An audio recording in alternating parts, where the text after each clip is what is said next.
धीरज गुर्जर को राजस्थान सरकार ने राज्य बीज निगम लिमिटेड का अध्यक्ष नियुक्त किया।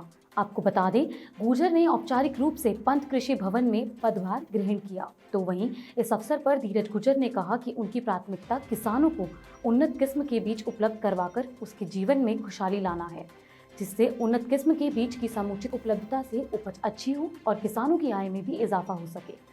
साथ ही उन्होंने कहा कि राजस्थान की भूमि में ऐसा बीज रोपा जाएगा जिससे किसानों को व्यापक रूप से फायदा होगा।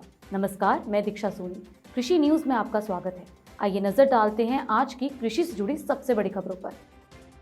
कृषि जागरण और एग्रीकल्चर वर्ल्ड के संस्थापक एवं प्रधान संपादक MC डोमिनिक के साथ बातचीत के दौरान स्वराज के CEO हरीश चवन ने कंपनी द्वारा दी जाने वाली कृषि सेवाओं के बारे में बात की और साथ ही उन्होंने AI किसानों को उनकी उत्पादकता बढ़ाने में कैसे मदद कर सकता है, इस बारे में जानकारी देते हुए क्या कुछ कहा, आइए जानते हैं। When I said our third leg of activities, helping farmers do farming better, and for that we have an initiative called Krish E by Swaraj. That Krish E is all focusing on artificial intelligence, digital technologies, usage of drones for better farming. So all that space, how can we do a land mapping, what kind of inputs we have to offer at what time, and how do we help increase the efficiency of inputs in farming.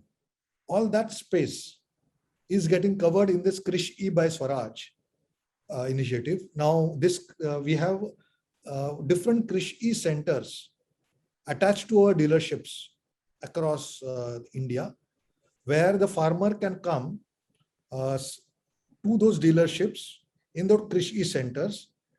He can get the advisory, he can get these services of AI, and we actually show them how to do better farming. ASSOCHAM Enhancing Maharashtra's Agri-Logistics Sector Challenges Opportunities, a roadmap ahead पर virtual conference का आयोजन 3 मार्च साल 2022 को सुबह 11 बजे होने जा रहा है, जहां कृषि जागरण के संस्थापक और प्रधान संपादक MC डोमिनिक इस पूरे कार्यक्रम को मॉडरेट करेंगे। दरअसल एसोचैम का उद्देश्य उन मुद्दों पर विचार विमर्श करना है जो देश के एग्री लॉजिस्टिक्स सेक्टर्स में विकास दर में सुधार कर सकते हैं और नवीनतम अवसरों पर एक मजबूत फोकस के साथ उत्पादकता में सुधार के लिए एग्री लॉजिस्टिक्स के एक नए युग की शुरुआत करने के लिए सभी आवश्यक कदम उठाए जाने हैं। इस साल बारिश से हुई नुकसान और फसल बीमा कंपनियों की मनमानी का खामियाजा प्रदेश भर के किसान भुगत रहे हैं। बता दें, खरीफ सीजन में फसल बीमा का भुगतान करने के बाद भी योजना का लाभ नहीं मिलने से किसानों को दोहरा नुकसान झेलना पड़ रहा है।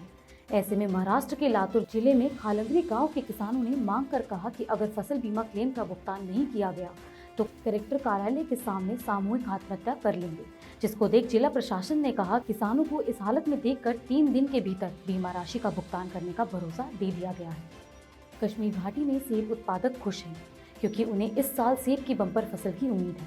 बता दें, इस बार जिन इलाकों में सेब के बागवान हैं वहां भारी बर्फबारी और मध्यम तापमान रहने के कारण बम्पर फसल होने की उम्मीद है।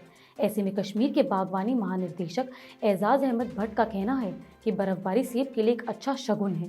साथ ही उन्होंने कहा कि इस बार बर्फबारी अच्छी हुई है, जिससे सेब किसानों को फायदा होने के साथ उनको उत्पादन में मदद मिल सकेगी। मध्य प्रदेश के कृषि मंत्री कमल पटेल ने हरदा जिले के मर्दानपुर में किसान अमर सिंह के खेत में पहुंचकर उनसे फसल विविधीकरण के फायदे की जानकारी ली। आपको बता दें, अमर सिंह ने अपने खेत में इस साल चने की बुवाई की है और उनसे गेहूं के मुकाबले चने की खेती से होने वाले फायदों की जानकारी हासिल की।